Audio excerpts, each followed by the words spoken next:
Yeah, I mean, I'll be completely honest. My goal has been to be a president, and I have white skin too, so it certainly helps my cause. Yeah. And hopefully in having that sort of privilege, and finding positions of authority and power. And so my reasoning for wanting to try to continue to get to wherever that is, the top of the mountain, is you can open doors and build bridges. Put on his leg, I'm coming in high, I'm coming in quick, got what I got, I'm so content, he calling me big, running up chicks, running up, loving that flex, been on that marathon nail, I run at my pace, they loving the spread, foot on his neck. First off, I appreciate you just spending time. Yeah. We've been all in pretty much same one, everyone. Every session. Yep. So just tell me a little bit about yourself, Yeah. Introduce yourself, that's your name, what kind of work you do, Okay.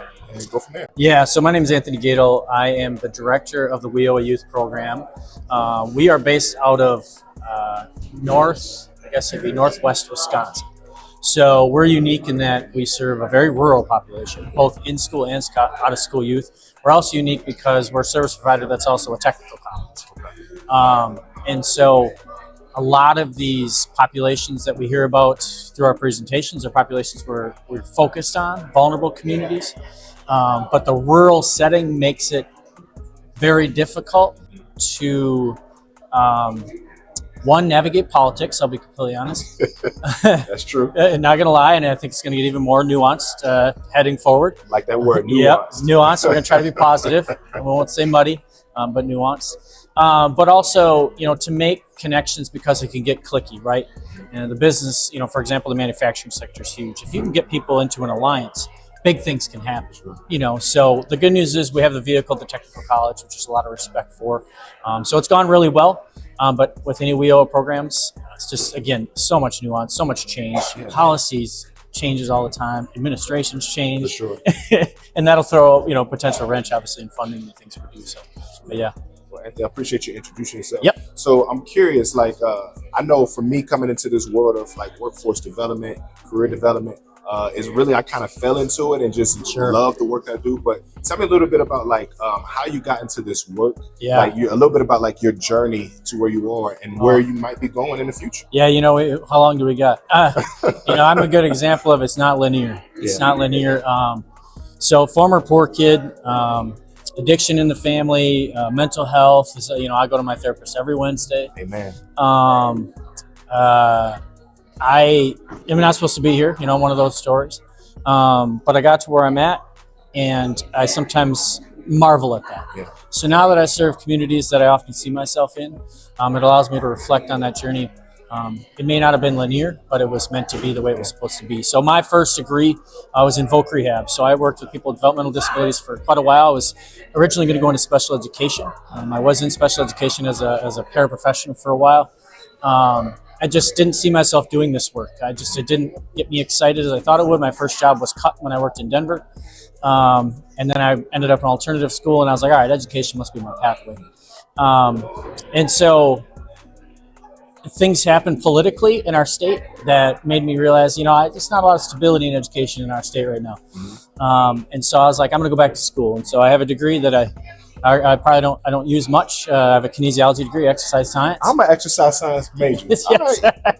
Shout out and we're not doing anything. No, I always say I am using the wellness piece, right? You have to learn how to take care of your body. You can take care of your mind. I'm on a weight loss program right now on a journey. You know what I'm saying? I'm on my journey too. Yeah, and so, but that's where I met my wife, and so she's a social worker by trade, and so my lifestyle, my morality, my compass, if you will, became our compass. That's good. And so moving forward, we went to the University of Alabama, Roll Tide. Okay, and we both got a master's degree. And so my professional training is in higher education administration. Oh, wow. So my goal, perhaps still my goal, we'll see, I'm not sure anymore, I'm going with the flow, is perhaps to be an administrator, because you learn that's where policy's made, right? You see where the ingredients are, whether ugly or not, right? And so I'm in my doctoral program right now for higher education administration, just have a dissertation left. I have expertise in the autistic student population. And along the way, I was a career coach, not a career coach, they called me an employment specialist. Okay. In the nonprofit sector in Minnesota, because we moved back to Minnesota for 7 or 8 years, better job market. And then ultimately, when COVID came, our little house was worth more than it should have been. We ended up back home in Wisconsin in a beautiful, beautiful home. And my wife just became a faculty of social work. And so it's just a lifestyle for us. Like, what difference do you make in your community? How do you step in and make change? And we're really blessed to have those platforms now to be able to do so. I mean, your story is powerful. I think as you were processing, impact was the word that just kept coming up, and like it seems to me like you've really negotiated purpose internally, but also impact externally. And so I think like it's interesting as you're processing. I like to look at lens of like our audience oftentimes is young folks, but also like I like to say my initial audience is like for us, our own tribe of like how do we navigate our careers. Yeah. So a lot of what I heard from you early on was, I'm gonna use the vocational rehab, was like this ain't it. Like there's something sort of empty, and then you went on, you progressed, and I think you talked about your exercise science degree. Not sure like what were the ingredients that made you kind of pivot away from that, but now like working in workforce development, but also you're getting a degree in higher education, looking towards like did you say compliance or legal side? Or yeah, I mean, I'll be completely honest. My goal has been to be a president. I mean, I just recognize, and I have white skin too, so it certainly helps my cause. And hopefully in having that sort of privilege, and finding positions of authority and power, you can make real change. Yeah. And when you can make real change in policy when it comes to education, that's where we see results. Hoping and wanting change, no matter how vocal and loud it is, it doesn't do anything. And matter of fact, it could do more harm. And so my reasoning for wanting to try to continue to get to wherever that is, the top of the mountain, is you can open doors and build bridges. And if you do so, hopefully you step aside and not just give people a seat at the table, but give them the voice and amplify their voice. And so, for me, impact is the word. If you're not making a difference every day, well, it's just not for me. Other people go and do that's cool. People want to do things, they do them. Sure. For me, if it don't make change, it don't make sense. Yeah. And that means changing people's lives. But I'll tell you what, the biggest thing I've learned along the way in the last couple of years, as I've started to take care of my own mental health, I can't fill other people's cup if mine's empty. Ooh, and so I have had to step aside a bit and take care of myself, for my family, and for those I serve, and it's just making a huge difference because I can now speak from my experience, not only from a place of empathy, but I can now speak from my experience of healing. Oh, that's so good. You want to help people heal. Man, that is powerful. So I have two more questions for you. Yeah. Like a lot of what you said, the word that was coming in my brain is calling. Yeah. And I think like you've navigated different job functions. But to me, like what's gotten more and more clear and intentional from you is like a calling. So without me giving you sort of a definition of like what I think, like what does that word mean to you? Your personal calling or the word calling? When I work with young people, I always let them know, like, you tell me you want to be an astronaut, I'm going to help you figure out what programs to do to get to the moon. Okay. And so I always tell people I'm a hope dealer. And you're a hope dealer. I'm a hope dealer. Okay. I'm the plug. Okay. I like and that. And so I'm not here to tell you what to dream about. I'm here to help you get to where you want to go. And so that may mean we have a realistic conversation about what it takes to get there. But if you're called to do something, it is my job to hear that call and to help you get to where you want to go. And along the way, that may change. Wow. But I don't want to step into a space and dash people's dreams. Yeah. But I will give them the information to make educated choices. For example, they brought up CDL being popular. That's the most popular program we support right now, too. Yeah. You want to go do something other than that? Absolutely. But if I can give you all information possible to say, hey, this is a really hot program. You ever thought about this? And that could be a vehicle, no pun intended, to whatever you want to do. Then I'm giving you the information necessary to still pursue your calling without dashing that dream. That's so awesome. It's hard to find that balance. Yeah. So if I'm hearing you correctly, perhaps maybe your calling is to help other people realize their calling? 100%. Okay. Because you have to understand, so many of these youth especially, you don't know what you don't know, right? And I remember when I was young, all I had was a dream. And now that I've been able to manifest a lot of what I thought was what I wanted, I got to this point in my life and I'm still like, well, there was some clarity there, but there's still something else. That itch is always there. Sure. And so I just think some days for these youth, when you come from a traumatic background, you come from instability or hopelessness, sometimes a dream is all. Too many of us are getting stuck in our dreams, our callings, and career, which is why I wrote this book, Purpose Driven Work.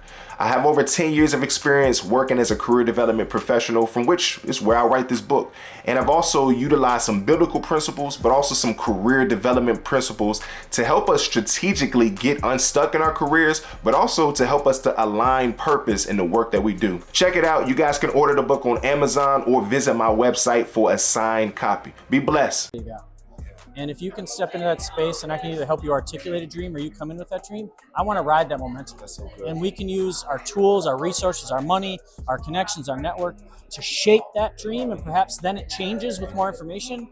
But if you come into the dream, that is step one, because self-belief then can come as we build those blocks, put in the foundation, put the stairs, the bridge, open the door, whatever you want to say. That's right. All of a sudden that dream can become a reality. And the reality may shift. As long as you can keep that hope and that desire and that faith in yourself, then you can get anywhere you want to go. That's powerful. So last question. I'm gonna get you something first, and I'm gonna ask the question. So I wrote a book called Purpose Driven Coaching. Nice. This is yours. I want to give it to you. I appreciate that. The heart behind that book in particular is I've been in roles where I'm helping. Like you and I are in helping facing roles, and I realized like the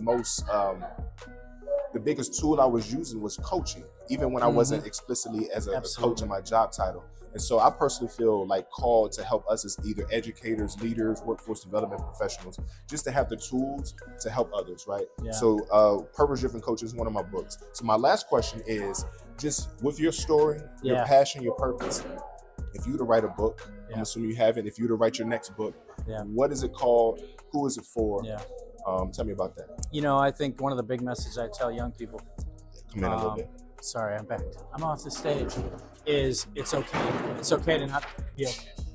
You know, I think one of the common themes in my life is before I dealt with my own mental health, you know, it looked like I was looking through others through a glass, right? My mother, my father, you know, the instability of my family. And you start to realize that it isn't, and you know, there's some research to show this, but it's stuff that happens. Yeah. It's not who you are. And so, you know, you're not defined by who you were, you're defined by who you become. And for me, that goes back to the hope thing, right? If you can have hope, you have something. And if you can see something that's different, then you can be something that's different. And for me, that's the ultimate thing. If I had a book, it would just be like, hey, you got to be tough. You know, I say life ain't fair.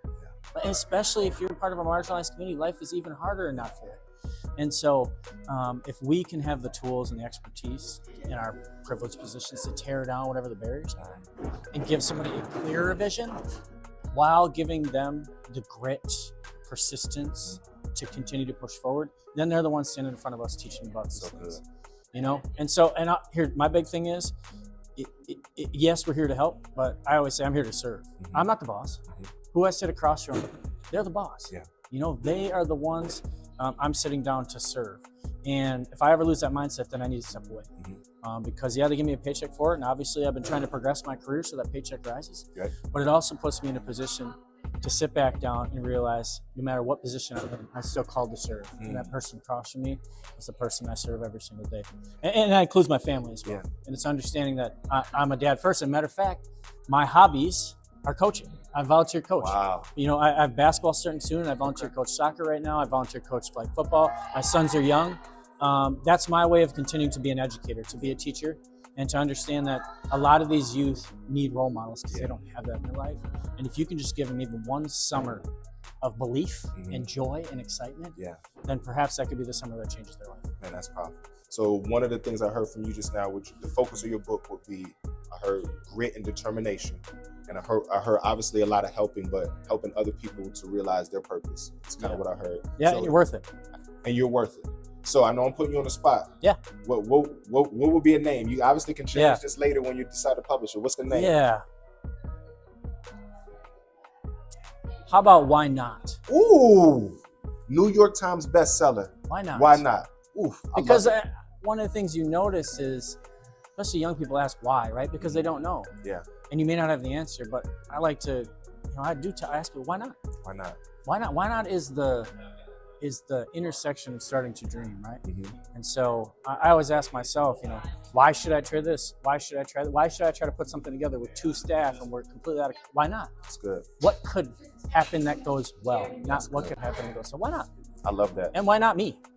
Why not me? Man, that's powerful. Well, listen, y'all heard it first. Anthony, Why Not is going to be coming out. Yeah. It's going to be a New York Times bestseller. I'm claiming in advance. Thank you, I brother, appreciate for it, man. spending You'll time get the with me. pre-cut. Foot on his neck, I'm coming in high, I'm coming in quick, got what I got, I'm so content, he calling me big, running up chicks, running up, loving that flex, been on that marathon nail, I run at my pace, they loving the spread, foot on his neck.